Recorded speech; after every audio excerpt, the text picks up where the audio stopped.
అనారోగ్యం, ఉద్యోగం, వ్యాపారం అప్పులతో బాధపడుతున్నారా? వెంటనే జేకేఆర్ గురువు గారికి కాల్ చేసి అపాయింట్మెంట్ తీసుకోండి. Hi viewers, India's largest digital media network Suman టీవీకి స్వాగతం. ప్రస్తుతం మనతో ఉన్నారు motivational speaker and emotional wellness coach హరిత. హాయ్ హరిత, నమస్తే. నమస్తే రాధా. హరిత, ప్రతి ఒక్కరి లైఫ్ లో నాకు తెలిసి 95% ప్రతి ఒక్కరి లైఫ్ లో ఇవి జరుగుతూ ఉంటాయి.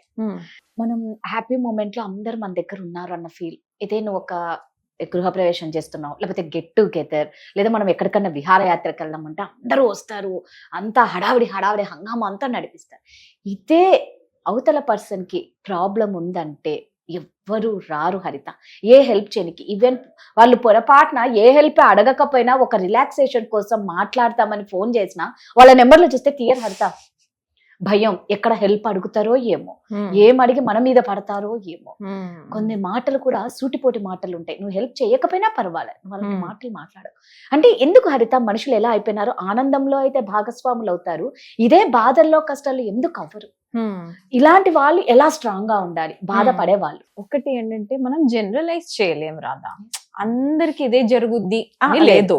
కొన్ని సెట్ ఆఫ్ పీపుల్ కి ఇది జరుగుద్ది ప్రపంచంలో. ఇంకొంతమందికి జరగదా అని కాదు, ఇంకో సెట్ ఆఫ్ పీపుల్ కి కూడా ఇలా జరుగుతాయి. కానీ వాళ్ళు స్పోర్టివ్ గా తీసుకుంటారు. ఈ సెట్ ఆఫ్ పీపుల్ ఎవరైతే నాలాంటి కేటగిరీలోకి వస్తారో, సెన్సిటివ్ అని చిన్నప్పటి నుంచి ట్యాగ్ పడి, చిన్నదానికి ఎందుకు ఎక్కువ ఏడుస్తావు, ఎందుకు ఎక్కువ బాధపడతావు, అందరిని ఎందుకు అంత ప్రేమిస్తావు, ప్రేమించి ఎందుకు హర్ట్ చేస్తావు, నీలాగానే అందరు ప్రేమించాలని ఎందుకు ఎక్స్పెక్ట్ చేస్తావు, ఈ కేటగిరీ పీపుల్ ఏంటంటే ఎక్కువ తీసేసుకుంటారు.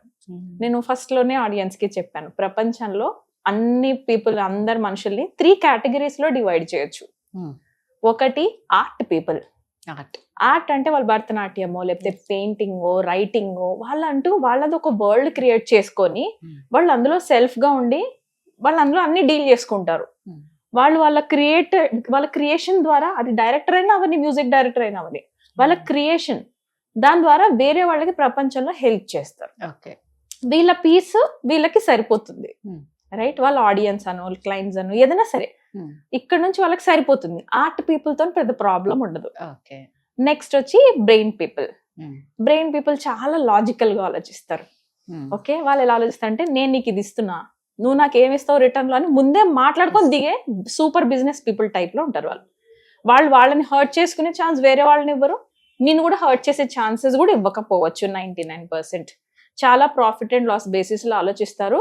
Right and wrong analysis super strong ఉంటుంది.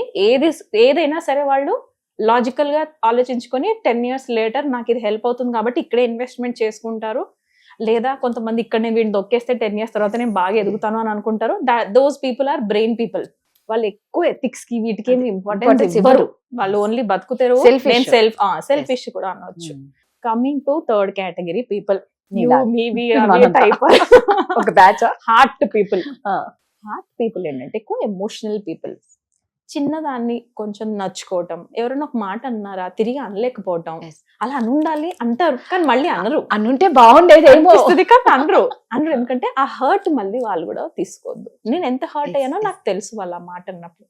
మళ్ళీ నేను ఆ మాట అంటే వాళ్ళు అంత పెయిన్ తీసుకోవాలా వద్దు, హార్ట్ నుంచి ఆలోచిస్తారు. అర్థమైంది. ఓకే, వీళ్ళు ఏంటంటే చాలా మెత్తగా అంటే ఇది కాదు, మామూలుగా అంటే సున్నితమైన స్వభావం. చిన్న మాట అన్నా సరే ఎక్కువసేపు బాధపడి మళ్ళీ వాళ్ళే క్షమిస్తారు, వాళ్ళే అందరి దగ్గరికి వెళ్ళిపోతుంటారు. ఎక్కువ హార్ట్ బ్రేక్స్ ఈ కేటగిరీ పీపుల్ కి అయితే. ఎందుకంటే వాళ్ళు లాజిక్ కి వినరు, ఎక్కువ ఈ ప్రేమకు పడిపోతారు, రైట్? అంటే దే థింక్ ఫ్రమ్ హార్ట్. అన్ని ఎమోషన్స్ వైపు నుంచి ఆలోచించి డెసిషన్స్ తీసుకోవడం వల్ల ఫైనల్ గా హార్ట్ పెయిన్ లో పడతారు, రైట్? బ్రేకప్స్ ఎక్కువ ఉన్న కేటగిరీ కూడా ఈ కేటగిరీ పీపుల్. సరే, ఇప్పుడు మళ్ళీ పాయింట్ కి వద్దాం. ఇప్పుడు అందరూ హ్యాపీ మూమెంట్ లో ఉంటారు, నాకు కష్టాలు వచ్చినప్పుడు ఎవరు ఉండరు అన్న ఈ పీపుల్, ఈ హార్ట్ పీపుల్ కి వస్తుంది ప్రాబ్లం. ఈ 2 పీపుల్ కి ఉండదు. ఎందుకంటే ఫస్ట్ కేటగిరీ పీపుల్ కి ఆర్ట్ ఎలాగో ఉంది, వాడు ఏదో ఒకటి క్రియేట్ చేసుకుంటాడు, అందులో బయట పడిపోతాడు. ట్రావెలింగ్ వెళ్తాడా, మ్యూజిక్ చేసుకుంటాడా, లేకపోతే రైడ్ చేసుకుంటాడా, వాడి ఇష్టం. ఈ సెకండ్ కేటగిరీ పీపుల్, నన్ను దొక్కినావు కదా నేను దొక్కుతాను, వాడు ఏదో కేటగిరీలో వాడు వెళ్ళి ప్లాన్ చేసుకుంటాడు, ఎగ్జిక్యూట్ చేస్తాడు, వాడు ఏదో బతికేస్తాడు. వీడు కాకపోతే వేరే వాడి దగ్గర పోతాడు, వాడు మళ్ళీ రివెంజ్ తీర్చుకొని ఇక్కడికే వస్తాడు. They are brain people. ఇటు వచ్చి హార్ట్ పీపుల్ సంగతి మామూలుగా ఉండదు రాదా. వీళ్ళు ఏంటంటే అందులోనే ఉండిపోతారు. మేబీ కొంతమంది కొన్ని సంవత్సరాలు ఉండిపోయినా నేను ఆశ్చర్యపోను. ఓకే, సో ఇప్పుడు సొల్యూషన్ మాట్లాడదాం. ఓకే, ఇది ఎవ్వరికి అవ్వదని కాదు, ఆల్మోస్ట్ అందరూ చూసేవాళ్ళే. కాకపోతే వీళ్ళు ఎక్కువ హార్ట్ కి పెయిన్ తీసుకుంటారు, లైక్ మీ. నాకు ఏమైందంటే, నేను ఎగ్జాంపుల్ చెప్తాను, కోచ్ అయిన తర్వాత నేను దాన్ని ఎలా డీల్ చేశాను, లేకపోతే సెల్ఫ్ జర్నీ స్టార్ట్ చేయకముందు నేను ఎంత బాధపడ్డాను. నాకు ఎప్పుడు చిన్నది వచ్చినా సరే అందరు రిలేటివ్స్ ఫోన్స్ చేసేవాళ్ళు రాదా, చిన్నప్పటి నుంచి కూడా. నేను అందరి ఇళ్లలో పెరిగాను, బాబాయిలు పెద్దనాన్న అందరి ఇంట్లో వెళ్ళి ఉండేదాన్ని. నాకు మనుషులంటే పిచ్చి ఇష్టం, వాళ్ళ నుంచి నేర్చేసుకోవాలి, నేను వాళ్ళకి ఏదో హెల్ప్ చేసేయాలన్నట్టు అందరి ఇళ్లలో ఉండేదాన్ని. అందరూ నాకు ఫోన్ చేసేవాళ్ళు, నాకు ఎప్పుడైనా హాస్పిటలైజ్ అయినా ఏమన్నా అయినా కూడా అందరూ ఉండేవాళ్ళు, ఫోన్లు చేసేవాళ్ళు, కనుక్కునేవాళ్ళు, హరితకు బాగుందా అని అందరు కనుక్కునేవాళ్ళు. ఒక్కటే మేజర్ సర్జరీ అది నా లైఫ్ లో, భయంకరమైన సర్జరీ. అప్పుడు ఎవరు చేయలేదు రాదా. అదేంటి అంటే వాళ్ళు తెలీదా వాళ్ళకి? తెలుసు కూడా తెలుసు కానీ చేయలేదు. సో ఫస్ట్ డే బానే ఉన్నాను, సెకండ్ డే స్లోగా వస్తుంది కదా. ఇంత మేజర్ టైంలో ఎవరు పట్టించుకోలేదేంటి, స్టార్ట్ అయిపోయింది నాకు. అందులో ఆ సిక్నెస్ లో కూడా ఉంటామేమో, ఆ మెడిసిన్స్ డల్నెస్ లో కూడా ఉంటామేమో, ఈ పెయిన్ స్టార్ట్ అయిపోయింది నాకు. నేను ఎవరికి అవసరం లేదా, ఇదేంటిది నన్ను ఎవరు పట్టించుకోవట్లేదు అనేసి స్లోగా అది పెద్దగా అయిపోయింది. విదిన్ 6 months అది ఎంత నెగిటివిటీ పెళ్ళిపోయిందంటే రాధా, కాంట్ టెల్ యూ. ఇంకా ఒక కైండ్ ఆఫ్ డిప్రెషన్ అన్నను, but it's a kind of low period. నేను ఎవరికి అవసరం లేదు, నన్ను ఎవరు పట్టించుకోవట్లేదు, నేను ఎవరికీ అవసరం లేదనుకుంటాను, నేను ఇంకా నన్ను ఎవరు ఇంకా పట్టించుకోరేమో, నేను ఇంక ఇలానే ఉంటుందేమో, నా ఇంట్లో వాళ్ళు పట్టించుకోరు, బయట వాళ్ళు పట్టించుకోరు, ఇంకా నాకంటే ఎవరు లేరు. ప్యాటర్న్స్ అన్ని చేంజ్ అయిపోయినాయి within just 6 months after the surgery నుండి స్టార్ట్ అయింది నాకు. ఎంత ట్రై చేసినా, నువ్వు ఏమైనా డాక్టరా సెల్ఫ్ హీలింగ్ చేసుకోనికి, నాకు అర్థం కావట్లా. జాబ్ లో జాయిన్ అయిపోయి ఇవన్నీ అక్కడే ఉండిపోయినాయి, అన్హీల్డ్ వూండ్స్ అవి. ఎమోషనల్ గా అవి హీల్ అవ్వలా, నువ్వు దాన్ని మాస్క్ వేసి ముందుకు వెళ్ళిపోతున్నావు, బట్ లోపల పెయిన్ కూడా నీతో పాటు పెరిగిపోతుంది. నేనేం చేశాను, నేను కూడా ఎవరికి ఫోన్ చేయకుండా, మనం అవసరం లేదన్నప్పుడు మనం మాత్రం వాళ్ళు ఎందుకు, మనం కూడా చెయ్యొద్దులే, మనం కూడా వెళ్ళి ఇబ్బంది పెట్టొద్దులే, వాళ్ళ కేటగిరీ వేరైపోయింది, ఇప్పుడు నా కేటగిరీ వేరైపోయింది, నువ్వు ఇంట్లో వేరే ఇంటికి వెళ్ళిపోయావు, ఇంకా అందుకే వేరే, ఇంకా నెగటివ్ సెల్ఫ్ టాక్ లోకి వెళ్ళిపోయాం. 6 months 1 year అయింది, ఏదేదో ట్రై చేసిన. కోచ్ అయిన తర్వాత నాకు అర్థమైంది ఏంటి అంటే, మేజర్ సర్జరీ ఇది చాలా ప్రైవేట్ గా జరిగిన సర్జరీ అన్నమాట. దాని గురించి ఎలా డిస్కస్ చెయ్యాలో తెలియక కాల్ చేయలేదు. అదే మా పాప మళ్ళీ డెంగ్యూ అయ్యి మేము హాస్పిటల్లో ఉంటే, అదే అందరూ ఫోన్ చేసి పాప ఎలా ఉంది ఎవ్రీడే ఫోన్ చేశారు. అంటే ఇక్కడ ఏంటి, ఇప్పుడు నేను FSF టెక్నిక్ మాట్లాడతాను కదా, కోచ్ గా నాకు ఒక టెక్నిక్ తెలుసు, FSF, fact, story, feeling, action. Fact ఏంటి, ఫ్యాక్ట్ ఈజ్ ఎ ఫ్యాక్ట్, నాకు ఎవరు కాల్ చేయలేదు. స్టోరీ ఏం పెట్టుకున్నాను, పెయిన్ఫుల్ స్టోరీ, అన్వాంటెడ్. ఫీలింగ్స్ ఏంటి, నేను ఎవరికి అవసరం లేదు, నేనంటూ సెపరేట్, పెయిన్ వచ్చేస్తోంది కదా, కనబడుతుందా.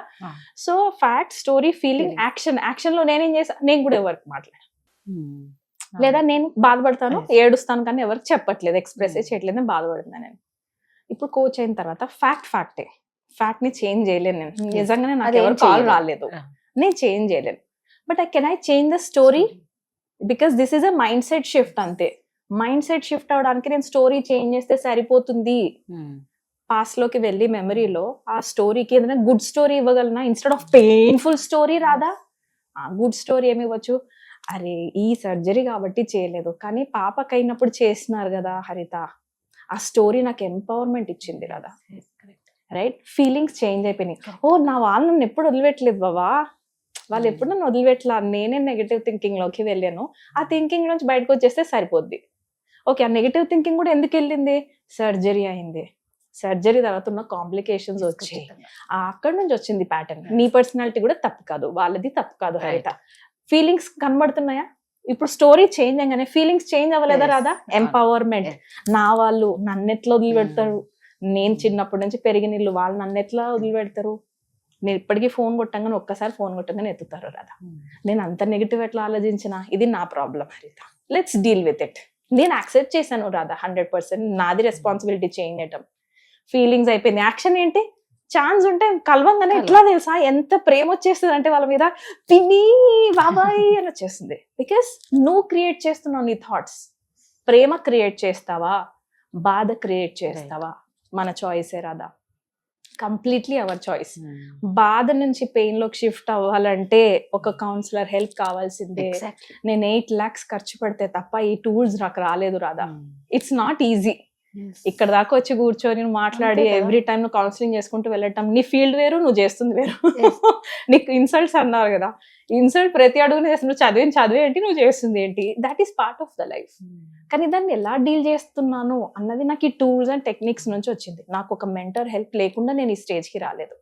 సో ఆ అప్స్ అండ్ డౌన్స్ వచ్చినప్పుడు ఈడ ఖాళీగా ఉన్నాం రాదా, ఇక్కడ మనం ఎందుకున్నాం ఇంత ప్రొఫెషనల్ గా అయ్యి టు హెల్ప్ దెమ్. నో, ఒక కాల్ కొడితే మనం ఆ FSFని చేంజ్ చేసేసేయచ్చు. ఆ ఫీలింగ్స్ నుంచి కొత్త ఫీలింగ్స్ లోకి తీసుకురావచ్చు వాళ్ళని. వాళ్ళు హ్యాపీగా ఉండడమే మనకు కావాలి కదా. Right, correct. Why not do it? ఇందాక హరిత చెప్పినట్లు తను ప్రాక్టికల్ గా చెప్పింది కాబట్టి ఎవరికైనా ఇలాంటి ప్రాబ్లమ్స్ ఉంటే జస్ట్ ఒక్క కాల్ తో మీ లైఫ్ ని చేంజ్ చేసుకోవచ్చు. థ్యాంక్ యూ హరిత. Thank you so much Radha.